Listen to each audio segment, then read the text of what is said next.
भारत के प्रधानमंत्री माननीय श्री नरेंद्र मोदी जी दूरदृश्य प्रणाली द्वारा हमसे जुड़ गए हैं। उनकी गरिमामयी उपस्थिति ऑनलाइन के लिए हम बहुत बहुत आभारी है। हमारा सौभाग्य है। मैं बड़ी प्रसन्नता के साथ उनका स्वागत करती हूं और महाराष्ट्र के उप मुख्यमंत्री माननीय श्री देवेंद्र जी फडणवीस से स्वागत संबोधन हेतु अनुरोध करती हूं।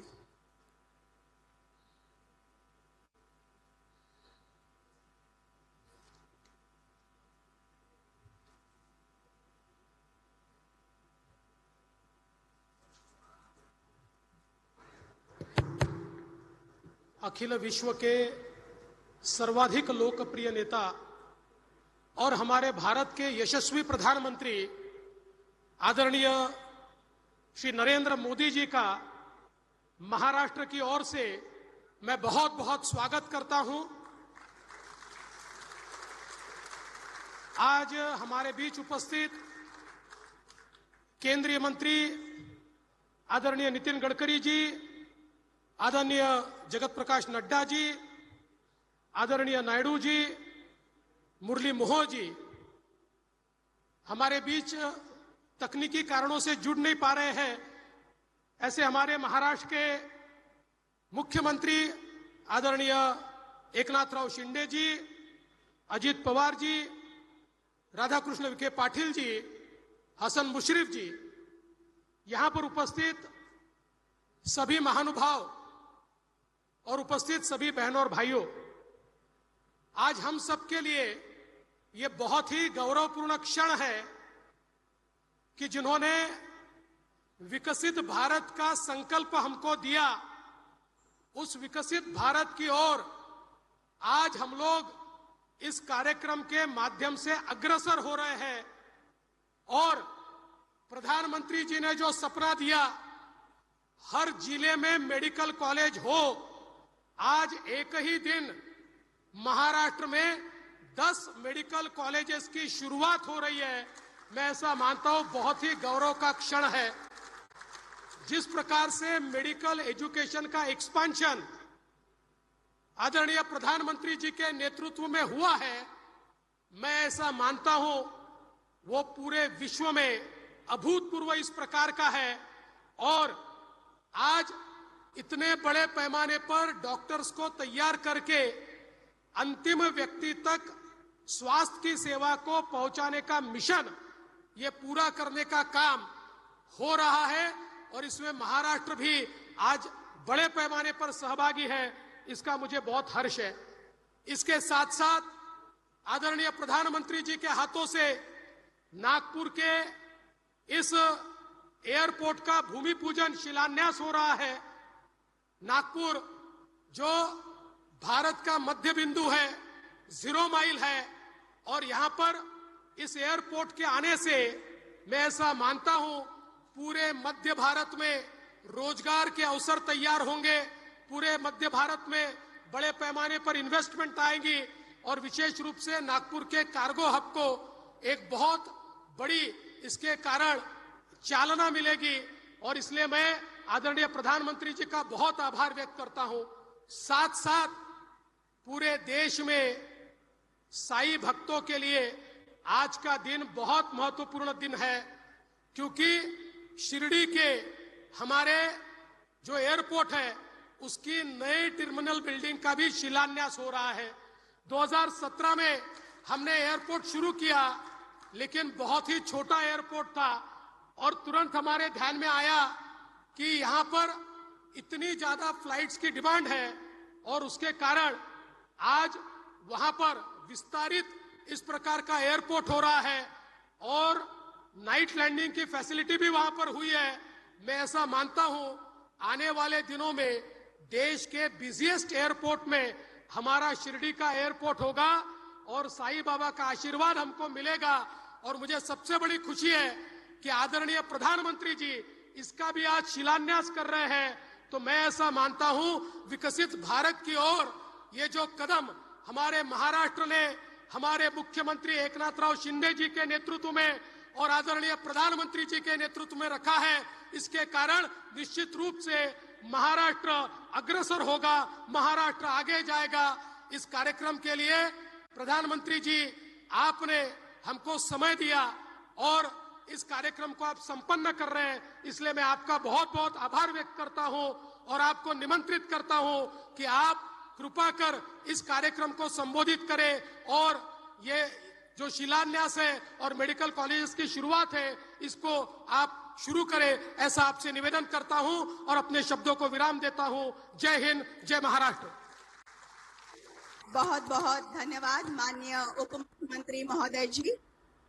और अब मुंबई, नासिक, जालना, बुल्ढाना, हिंगोली, वाशिम, अमरावती, भंडारा, गढ़चिरौली तथा ठाणे के अंबरनाथ इन 10 जगहों पर नूतन सरकारी मेडिकल विद्यालयों का प्रारंभ, साथ ही Indian Institute of Skills Mumbai का उद्घाटन और विद्या समीक्षा केंद्र महाराष्ट्र का लोकार्पण करने हेतु मैं माननीय प्रधानमंत्री जी से विनती करती हूं कि वे ई फलकों का अनावरण रिमोट का बटन दबाकर करें।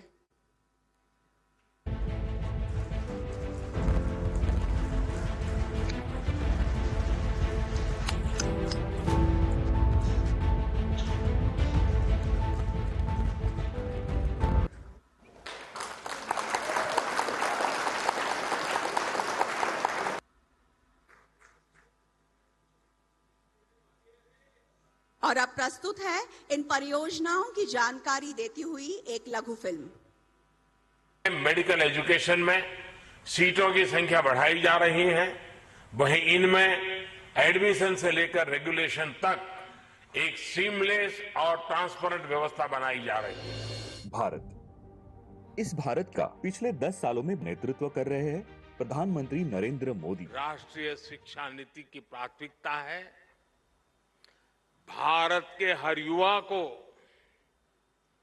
समान शिक्षा मिले, शिक्षा के समान अवसर मिले। करोड़ों भारतवासियों के अच्छे स्वास्थ्य के लिए केंद्रीय स्वास्थ्य एवं परिवार कल्याण मंत्री श्री JP नड्डा की अगुवाई में नई नीतियों को बनाना इस सोच का एक हिस्सा है। केंद्र सरकार की इन्हीं नीतियों को अंजाम तक ले जाने का काम एकनाथ शिंदे के नेतृत्व में महाराष्ट्र की सरकार बखूबी कर रही है। देवेंद्र फडणवीस की रणनीति, अजीत पवार की दूरदर्शिता और चिकित्सा शिक्षा मंत्री हसन मुशर्रफ के अथक परिश्रम का परिणाम अब दिखने लगा है। स्वास्थ्य एवं परिवार कल्याण मंत्रालय नई दिल्ली और चिकित्सा शिक्षा विभाग महाराष्ट्र सरकार ने राज्य में 10 नए सरकारी मेडिकल कॉलेज को मंजूरी दी है। महाराष्ट्र के इतिहास में पहली बार एक शैक्षणिक वर्ष में 10 नए सरकारी मेडिकल कॉलेज को एक साथ मंजूरी देने का ऐतिहासिक निर्णय लिया गया है। नए मेडिकल कॉलेज गढ़चिरौली, भंडारा, बुल्ढाना, वाशिम, मुंबई, अमरावती, जालना, हिंगोली, ठाणे और नासिक में स्थापित किए जाएंगे। एक जिला एक मेडिकल कॉलेज की धारणा के तहत प्रदेश में मेडिकल सुविधाओं का विस्तार किया गया है। अब महाराष्ट्र में आगामी शैक्षणिक सत्र में सरकारी कॉलेजों में MBBS की 900 नई सीटें मिलाकर कुल 35 सरकारी मेडिकल कॉलेज और छात्रों के लिए 4850 MBBS की सीटें उपलब्ध होगी। अब रियायती दरों पर चिकित्सा शिक्षा उपलब्ध है और राष्ट्रीय चिकित्सा आयोग ने देश में 1 लाख MBBS सीटों का लक्ष्य भी हासिल कर लिया है। अब एक नहीं 10 कदम स्वस्थ महाराष्ट्र के, स्वस्थ राष्ट्र के। माननीय प्रधानमंत्री श्री नरेंद्र मोदी जी के स्किल इंडिया विजन के तहत पिछले 10 वर्षों में करोड़ों युवाओं को कौशल प्रदान कर सशक्त बनाया गया है और ये भारत को दुनिया की कौशल राजधानी बनने की ओर प्रेरित कर रहा है। भारत के कौशल विकास के इतिहास में स्वर्णिम अध्याय के रूप में आज एक नई शुरुआत हो रही है। आज देश के माननीय प्रधानमंत्री श्री नरेंद्र मोदी जी द्वारा मुंबई में Indian Institute of Skills IIS का शुभारंभ किया जा रहा है, जो भारत के हजारों युवाओं को आगे बढ़ने के नए अवसर देगा। माननीय प्रधानमंत्री श्री नरेंद्र मोदी जी की दूरदर्शी सोच के तहत ही भारत में इस IIS मुंबई जैसे विश्व स्तरीय कौशल विकास के बुनियादी ढांचे का निर्माण किया गया है, जो हमारे युवाओं के लिए भारत ही नहीं बल्कि वैश्विक स्तर पर भी नए अवसर प्रदान करेगा।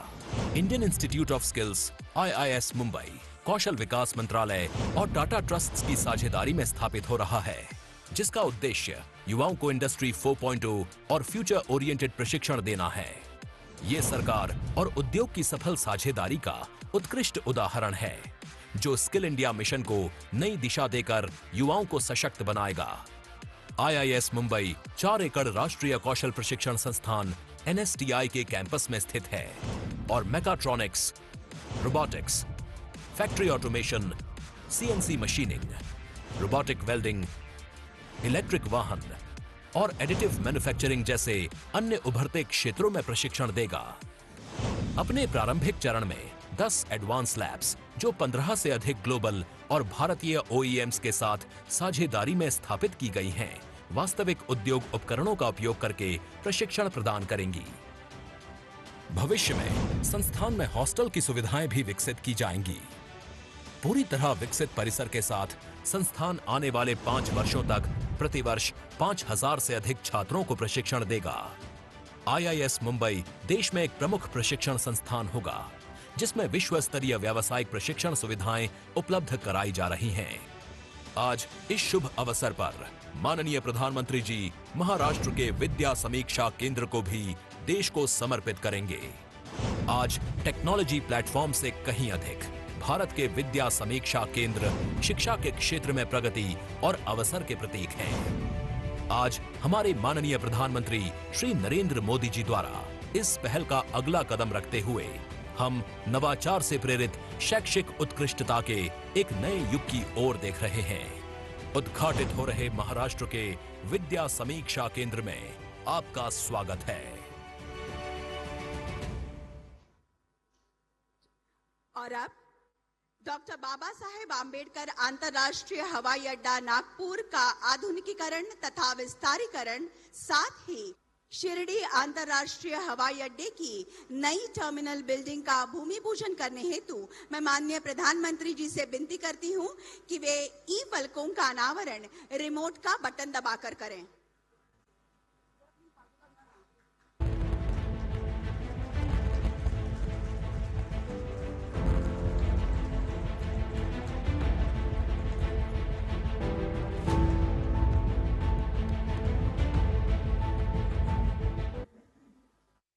और अब इन परियोजनाओं पर आधारित एक लघु फिल्म चलेगी।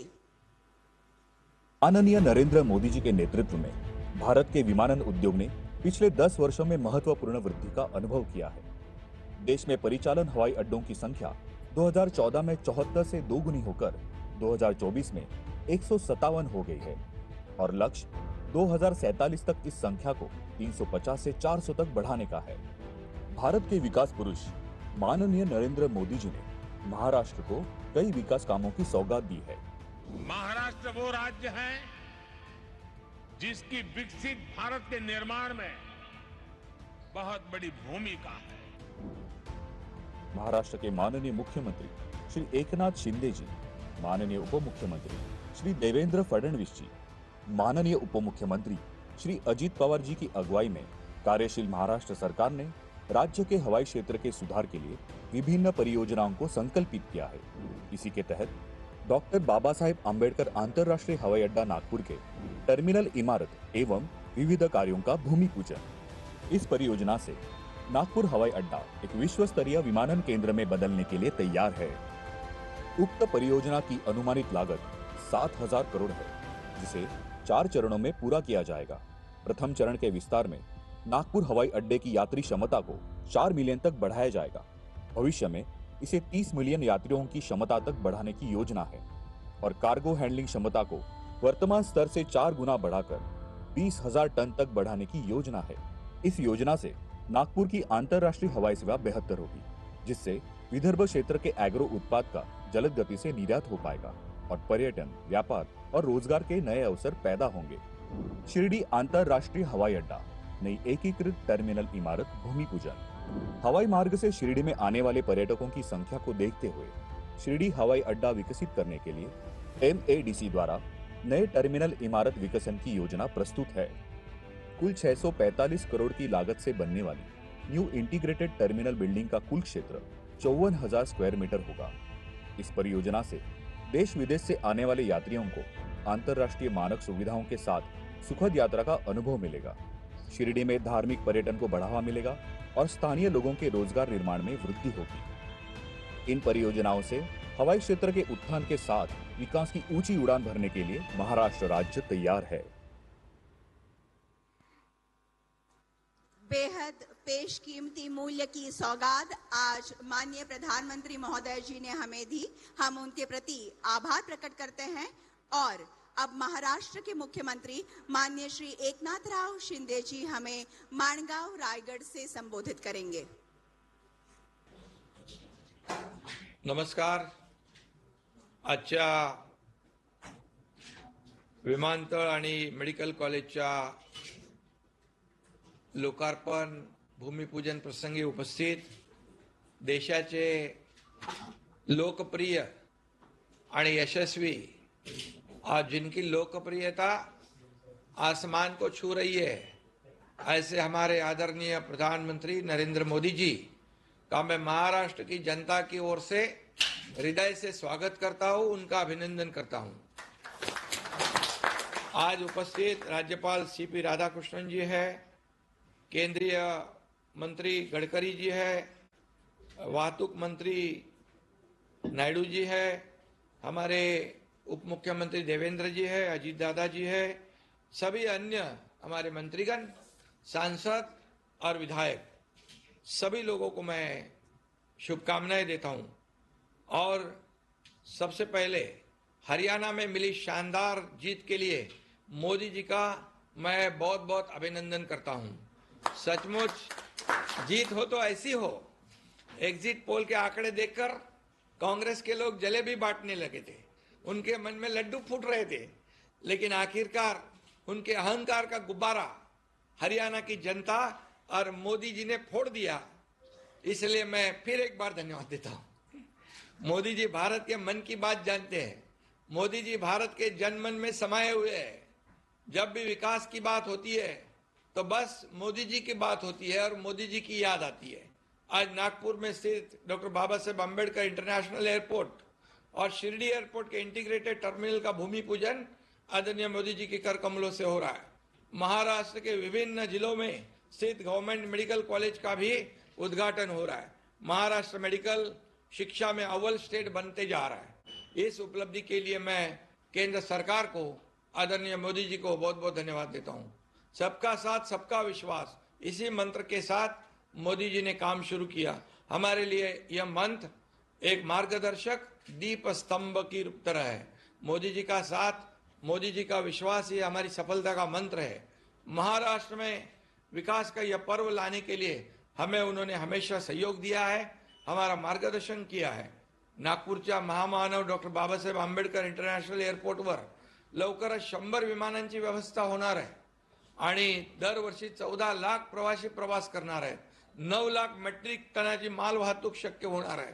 नागपूर विमानतळाच्या विस्तारामुळे विदर्भ हे आंतरराष्ट्रीय व्यापार, उद्योग आणि तंत्रज्ञानाचं केंद्र होण्यास मदत होणार आहे। त्यातून अधिक परकीय गुंतवणूक भारताकडे येईल, मोठ्या प्रमाणात रोजगार निर्मिती होऊन त्याचा देशाच्या विकासाला हातभार लागेल। साईबाबांच्या पदस्पर्शाने पावन झालेल्या शिर्डीला आंतरराष्ट्रीय स्तरावर महत्त्व आहे। संपूर्ण देशातून, जगभरातून साई भक्त शिर्डीला येतात। आध्यात्मिक दृष्ट्या एक तीर्थस्थळ म्हणून जग शिर्डीकडे पाहते आणि आपण इथे 650 कोटी खर्च करून एकीकृत टर्मिनल उभारतो आहोत। शिर्डीतलं पर्यटन त्यामुळे वाढेल, रोजगार आणि सेवा संधी वाढेल। 55 कोटी रुपये खर्च करून शिर्डी विमानतळावर कार्गो कॉम्प्लेक्स उभारलं जात आहे। शिर्डी आणि आसपासच्या शेतकऱ्यांना त्यामुळे व्यापाराची संधी उपलब्ध होणार आहे। महाराष्ट्रात आता एमबीबीएसच्या सर्वात जास्त जागा आहेत। देशातील सर्वाधिक मेडिकल कॉलेजेस महाराष्ट्रात आहेत। 2014 पूर्वी देशामध्ये फक्त 387 मेडिकल कॉलेज होती। आता गेल्या 10 वर्षात ती संख्या 706 वर गेलेली है। मेडिकल कॉलेज बढ़ गए और एयरपोर्ट पहले 2014 से पहले 74 थे, उसमें और 75 की बढ़ोतरी होकर अब 150 के पार हमारे एयरपोर्ट गए हैं। केंद्रातील सशक्त सकारात्मक धोरणामुळे शक्य झालेलं आहे। एकाच दिवशी 10 मेडिकल कॉलेजचं उद्घाटन हा एक रिकॉर्ड है और महाराष्ट्र हमेशा रिकॉर्ड करने की आदत महाराष्ट्र को है। आपके मार्गदर्शन में विकास आणि लोककल्याणकारी निर्णयामध्येही महाराष्ट्राचे विक्रम केलेत। राज्यातील 12 कोटी जनतेसाठी 5 लाख रुपयापर्यंतचा आरोग्य विमा काढणारं महाराष्ट्र हे देशातील पहिलं राज्य आहे। आणि म्हणून डबल इंजिन सरकारमुळे गेल्या 2 वर्षात या कामांना वेग आलाय. विकासाचे कुठलंही काम आम्ही आदरणीय मोदीजींकडे घेऊन गेलो ते कधी ना म्हणाले नाही. त्यांच्या डिक्शनरीमध्ये नो आणि नाही हा शब्द नाही आणि म्हणून त्यांना मी मनापासून धन्यवाद देतो. मैं और एक खुश खबर आज यहाँ देने जा रहा हूँ. हमारे नवी मुंबई इंटरनेशनल एयरपोर्ट से अगले 2-3 दिनों में सुखोई फाइटर टेक ऑफ करने वाला है. हम सभी का मानना है कि मोदी जी खुद सुखोई से भी बड़े फाइटर हैं. सारे विरोधी से वो अकेले फाइट करते हैं और अकेले जीतते हैं और इसलिए उनका फाइटर प्लेन 140 करोड़ जनता के मन में लैंड कर चुका है. मोदी जी इस देश को हवाई जहाज की स्पीड से आसमान की ऊंचाई पर लेकर जा रहे. मां जगदम्बा की कृपा से हमारे देश को ऐसा नेता नसीब हुआ है. इसके लिए हरियाणा में मिले शानदार जीत के लिए मैं उनका फिर से एक बार हार्दिक अभिनंदन करता हूं. मैं जीत को महाराष्ट्र में भी दोहराने और मोदी जी को शानदार जीत का तोहफा देने का वादा करता हूं. धन्यवाद. जय हिंद, जय महाराष्ट्र. धन्यवाद माननीय मुख्यमंत्री महोदय जी. और अब भारत के प्रधानमंत्री माननीय श्री नरेंद्र मोदी जी से मैं सविनय प्रार्थना करती हूं कि आज के इस अत्यंत आनंद के तथा महत्वपूर्ण अवसर पर वे अपनी ओजस्वी वाणी तथा बहुमोल विचारों से हमें अनुग्रहित करें.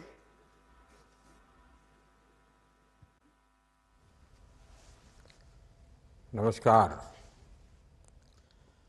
महाराष्ट्र के गवर्नर सीपी राधाकृष्णन जी, मुख्यमंत्री श्रीमान एकनाथ शिंदे जी, केंद्रीय मंत्रिमंडल के मेरे सहयोगी महाराष्ट्र के उप मुख्यमंत्री श्री देवेंद्र फडणवीस जी, श्री अजित पवार जी, अन्य सभी वरिष्ठ महानुभाव और महाराष्ट्र के मेरे प्यारे भाइयों और बहनों, महाराष्ट्रातील सर्व शिवप्रेमी बंधू भगिनींना माझा नमस्कार. आज महाराष्ट्र को 10 मेडिकल कॉलेज की सौगात मिल रही है. नागपुर एयरपोर्ट के आधुनिकीकरण और विस्तार का काम, शिरडी एयरपोर्ट के लिए एक टर्मिनल बिल्डिंग का निर्माण, आज इंफ्रास्ट्रक्चर से जुड़े इन 2 अहम प्रोजेक्ट्स का शिलान्यास भी हुआ है. मैं इन सभी विकास कार्यों के लिए महाराष्ट्र के लोगों को बहुत बहुत बधाई देता हूं. अभी पिछले हफ्ते ही मैं ठाणे और मुंबई गया था. यहां मेट्रो समेत 30,000 करोड़ के प्रोजेक्ट्स के शुभारंभ का अवसर मुझे मिला. इसके पहले भी अलग अलग जिलों में हजारों करोड़ की विकास परियोजनाएं शुरू हुई हैं. कई शहरों में मेट्रो का विस्तार किया जा रहा है, कहीं एयरपोर्ट को अपग्रेड किया जा रहा है, तो कहीं सड़कों और हाईवे से जुड़े प्रोजेक्ट्स तेज गति से आगे बढ़ रहे हैं. Infrastructure, solar energy, textile park से जुड़ी परियोजनाएं लॉन्च की गई हैं. किसानों, पशुपालकों के हित में नई पहल की गई है. महाराष्ट्र में देश के सबसे बड़े कंटेनर पोर्ट वधावन पोर्ट की नींव रखी गई है. महाराष्ट्र के इतिहास में इतनी तेज गति से, इतने बड़े स्केल पर अलग अलग क्षेत्रों में कभी भी विकास नहीं हुआ। हां, यह बात अलग है कि कांग्रेस के राज में इतनी ही तेज गति से, इतने ही स्केल पर अलग अलग क्षेत्रों में भ्रष्टाचार जरूर होता था। भाई और बहनों, कुछ दिन पहले ही हमने मराठी भाषा को अभिजात भाषा का दर्जा दिया। जब एक भाषा को उसका गौरव मिलता है, तब सिर्फ शब्द नहीं बल्कि पूरी पीढ़ी को नए बोल मिलते हैं। करोड़ों मराठी मानुस का दशकों पुराना सपना पूरा हुआ। महाराष्ट्र के लोगों ने जगह जगह इसकी खुशी मनाई। आज महाराष्ट्र के गांव गांव से मुझे खुशी के संदेश भी भेज रहे हैं। महाराष्ट्र के लोग अपने संदेशों में मराठी को अभिजात भाषा का दर्जा देने के लिए मुझे ढेर सारे धन्यवाद दे रहे हैं। लेकिन मैं बताना चाहता हूं, ये काम मैंने नहीं, आप सबके आशीर्वाद ने किया है। महाराष्ट्र के विकास का हर प्रयास छत्रपति शिवाजी महाराज, बाबा साहब आंबेडकर, ज्योतिबा फुले, सावित्रीबाई फुले जैसी विभूतियों के आशीर्वाद से हो रहा है। साथियों, अभी कल ही हरियाणा और जम्मू कश्मीर के चुनाव परिणाम आए हैं। हरियाणा ने बता दिया है देश का मूड क्या है, मिजाज क्या है। 2 बार कार्यकाल पूरा करने के बाद लगातार तीसरी बार चुनकर आना ऐतिहासिक है। कांग्रेस का पूरा इकोसिस्टम, अर्बन नक्सल का पूरा गिरोह जनता को गुमराह करने में जुटा था, लेकिन कांग्रेस की सारी साजिशें ध्वस्त हो गई। उन्होंने दलितों के बीच झूठ फैलाने की कोशिश की, लेकिन दलित समाज ने इनके खतरनाक इरादों को भांप लिया। दलितों को एहसास हो गया कि कांग्रेस उनका आरक्षण छीनकर अपने वोट बैंक को बांटना चाहती है। आज हरियाणा के दलित वर्ग ने बीजेपी को रिकॉर्ड समर्थन दिया है। हरियाणा के ओबीसी बीजेपी के विकास कार्यों को देखकर उसके साथ है। कांग्रेस ने किसानों को भड़काया, लेकिन किसानों को पता है कि उसे फसलों पर एमएसपी किसने दी। हरियाणा के किसान बीजेपी की किसान कल्याण योजनाओं से खुश है। कांग्रेस ने युवाओं को टारगेट किया और अलग अलग तरीके से उन्हें भड़काने की कोशिश की, लेकिन हरियाणा के नौजवान, हमारी बहनें बेटियां अपने उज्जवल भविष्य के लिए भाजपा पर ही भरोसा कर रहे हैं। कांग्रेस ने सारे हथकंडे अपनाए, लेकिन हरियाणा की जनता ने दिखा दिया वो अब कांग्रेस और अर्बन नक्सल के नफरती षड्यंत्रों का शिकार नहीं होने वाले। साथियों, कांग्रेस हमेशा बांटो और सत्ता पाओ के फॉर्मूले पर चली है। कांग्रेस ने बार बार ये सिद्ध किया है कि वो एक गैर जिम्मेदार दल बन गया है। वो अभी भी देश को बांटने के लिए नए नए नैरेटिव गढ़ रही है। कांग्रेस समाज को बांटने का फॉर्मूला लाती रहती है। कांग्रेस देश के मतदाताओं को गुमराह करने से बाज नहीं आ रही। कांग्रेस का फॉर्मूला साफ है कि मुसलमानों को डराते रहो, उनको भय दिखाओ,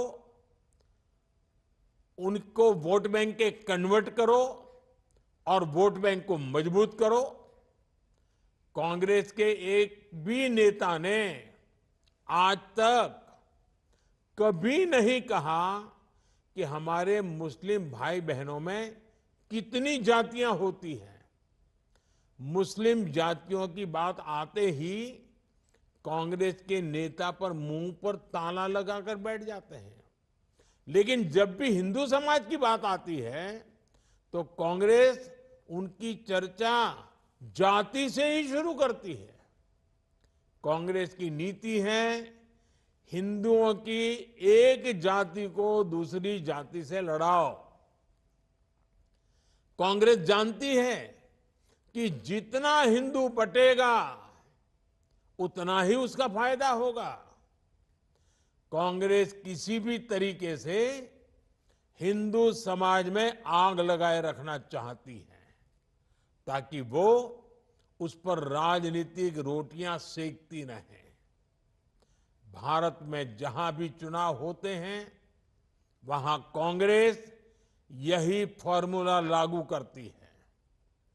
अपना वोट बैंक पक्का करने के लिए कांग्रेस समाज में जहर घोलने के हर हथकंडे अपना रही है। कांग्रेस पूरी तरह से सांप्रदायिक और जातिवाद का चुनाव लड़ती रहती है। हिंदू समाज को तोड़कर उसे अपनी जीत का फॉर्मूला बनाना, यही कांग्रेस की राजनीति का आधार है। कांग्रेस भारत के सर्वजन हिताय, सर्वजन सुखाय की भावना का दमन कर रही है, सनातन परंपरा का दमन कर रही है। जिस कांग्रेस ने इतने वर्षों तक देश पर राज किया, वो सत्ता में वापसी के लिए इतनी बेचैन है कि हर रोज नफरत की राजनीति कर रही है।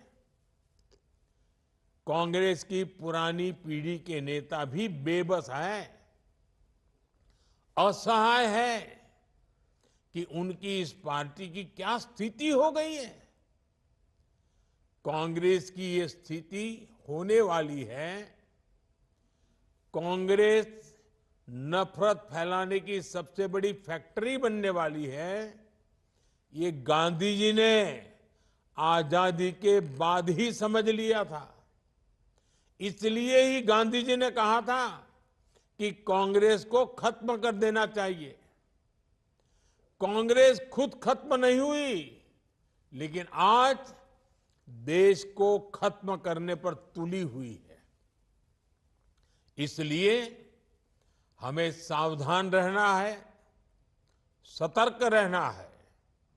साथियों, मेरा पक्का विश्वास है समाज को तोड़ने की आज जो कोशिश हो रही है, ऐसी हर साजिश को महाराष्ट्र के लोग नाकाम करके रहेंगे। महाराष्ट्र के लोगों को देश के विकास को सर्वोपरि रखते हुए एकजुट होकर बीजेपी महायुति के लिए वोट करना है। हरियाणा तर भाजपा जिंकली, आता महाराष्ट्रात यापेक्षा मोठा विजय मिलवायचा आहे. साथियों, पिछले 10 वर्ष में हमने देश के विकास के लिए आधुनिक इंफ्रा बनाने का एक महायज्ञ शुरू किया है. आज हम सिर्फ बिल्डिंग नहीं बना रहे हैं, हम एक स्वस्थ और समृद्ध महाराष्ट्र की नींव रख रहे हैं. एक साथ 10 नए सरकारी मेडिकल कॉलेजों की शुरुआत ये केवल 10 नए संस्थानों को तैयार करना नहीं है, ये लाखों लोगों के जीवन को बेहतर बनाने का महायज्ञ है.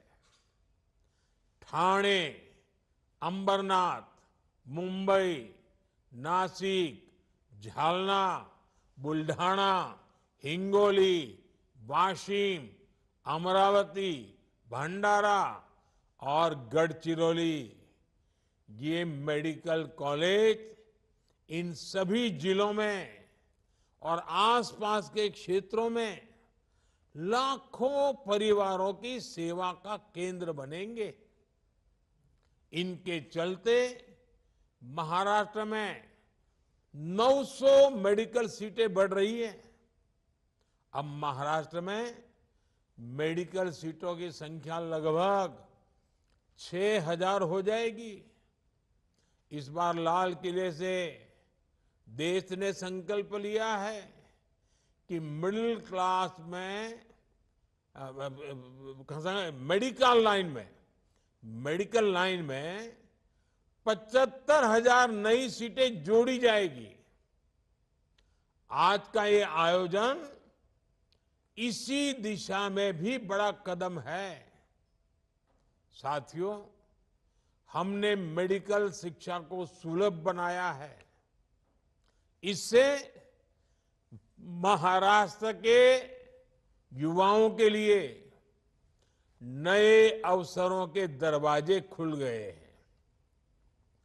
हमारे गरीब और मध्यम वर्ग के ज्यादा से ज्यादा बच्चे डॉक्टर बने, उनका सपना पूरा हो, ये हमारी सरकार की प्राथमिकता है. एक समय में इस तरह की पढ़ाई के लिए मातृभाषा में किताबें ना होना भी बड़ी चुनौती थी. हमने महाराष्ट्र के युवाओं के हितों को ध्यान में रखते हुए ये भेदभाव भी खत्म किया है. अब महाराष्ट्र के युवा मराठी भाषा में मेडिकल की पढ़ाई कर पाएंगे. मराठी भाषा में पढ़कर वो डॉक्टर बनने का सपना पूरा करेंगे. साथियों, जीवन को आसान बनाने का हमारा प्रयास गरीबी के खिलाफ लड़ाई का बहुत बड़ा माध्यम है. कांग्रेस जैसी पार्टियों ने तो गरीबी को अपनी राजनीति का ईंधन बना रखा था. इसलिए वो गरीब को गरीब बनाए रखती थी.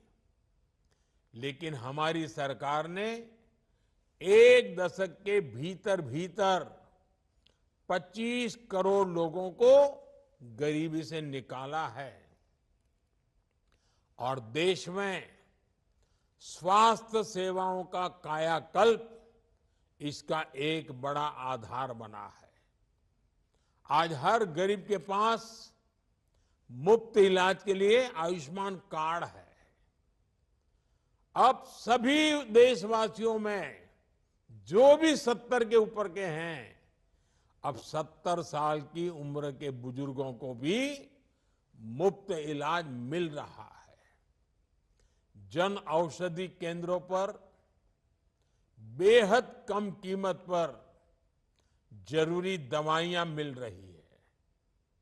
हार्ट मरीजों के लिए स्टेंट 80-85% तक सस्ते किए गए हैं. हमने कैंसर के इलाज के लिए जरूरी दवाइयों के लिए उसके दाम भी कम किए हैं। सरकारी मेडिकल कॉलेजों और अस्पतालों की संख्या बढ़ने से भी इलाज सस्ता हुआ है। आज गरीब से गरीब देशवासी को मोदी सरकार ने सामाजिक सुरक्षा का मजबूत कवच दिया है। साथियों, दुनिया किसी देश में तभी विश्वास करती है जब वहां का युवा आत्मविश्वास से भरा होता है। आज युवा भारत का आत्मविश्वास भारत के उज्जवल भविष्य की नई कहानी है। दुनिया के बड़े बड़े देश आज भारत को मानव संसाधन के बड़े केंद्र के रूप में देख रहे हैं। हमारे युवाओं के पास पूरी दुनिया में शिक्षा, स्वास्थ्य से लेकर सॉफ्टवेयर तक हर क्षेत्र में अपार अवसर है। इसलिए हम अपने युवाओं को ग्लोबल स्टैंडर्ड के मुताबिक स्किल्ड बना रहे हैं। आज हम महाराष्ट्र में विद्या समीक्षा केंद्र जैसे प्रकल्प भी शुरू कर रहे हैं। आज हमने मुंबई में इंडियन इंस्टीट्यूट ऑफ स्किल्स का शुभारंभ भी किया है।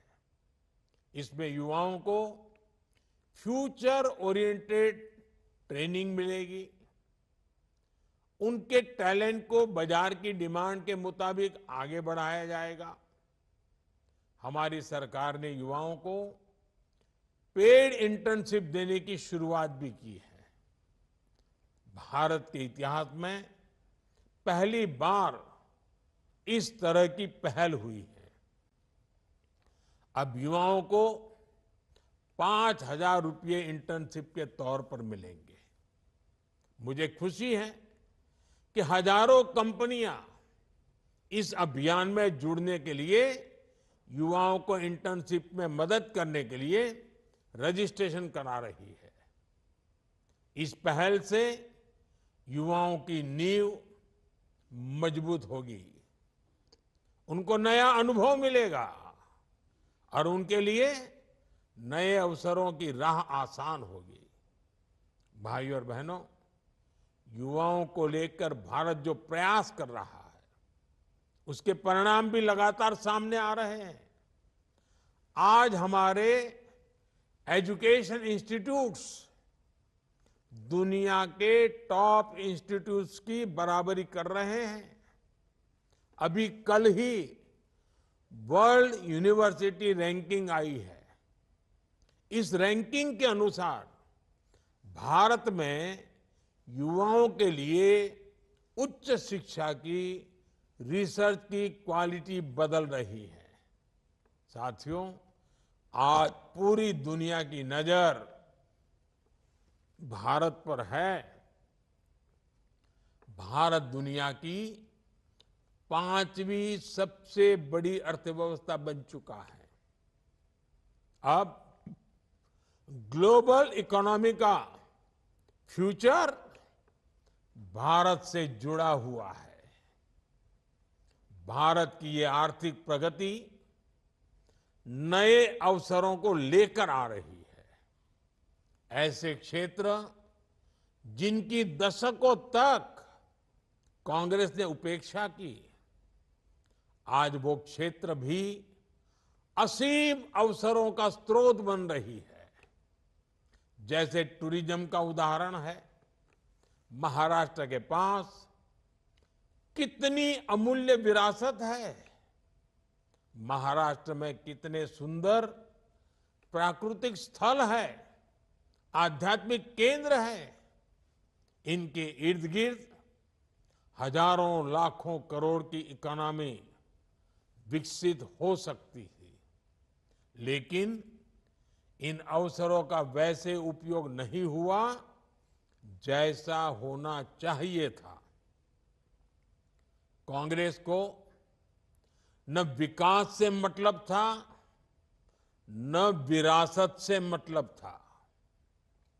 हमारी सरकार में विकास भी है, विरासत भी है। हम अपने समृद्ध अतीत से प्रेरणा लेकर उज्जवल भविष्य का निर्माण कर रहे हैं। इसलिए आज शिरडी एयरपोर्ट के लिए नए टर्मिनल बिल्डिंग का शिलान्यास, नागपुर एयरपोर्ट का आधुनिकीकरण, ऐसे ही कितने ही विकास कार्य आज अनवरत महाराष्ट्र में चल रहे हैं। शिरडी एयरपोर्ट के नए टर्मिनल से साईं बाबा के भक्तों को काफी सुविधा होगी। देश विदेश से बड़ी संख्या में श्रद्धालु यहां आ सकेंगे। कुछ ही दिन पहले मैंने अपग्रेडेड सोलापुर एयरपोर्ट का लोकार्पण भी किया था।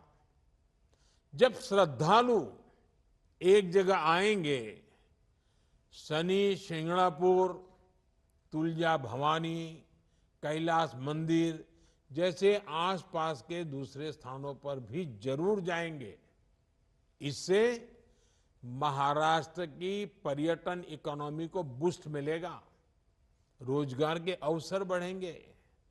साथियों, हमारी सरकार का हर निर्णय और हर नीति केवल एक ही लक्ष्य के लिए समर्पित है, और वो लक्ष्य है विकसित भारत।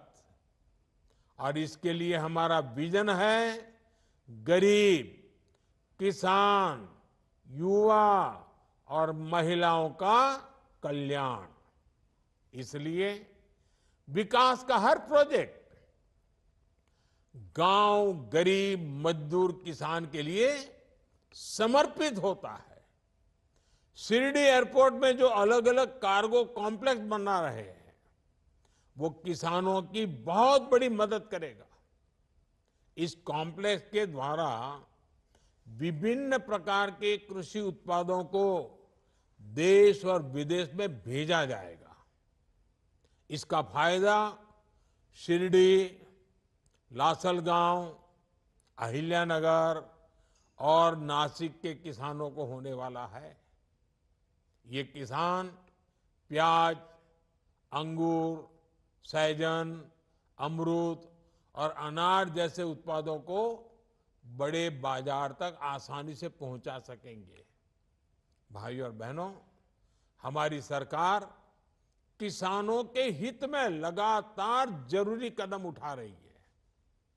हमने बासमती चावल पर न्यूनतम निर्यात मूल्य को खत्म कर दिया है। गैर बासमती चावल के निर्यात पर प्रतिबंध भी हटा दिया गया है। पर बॉइल्ड चावल पर निर्यात शुल्क भी आधा हो गया है।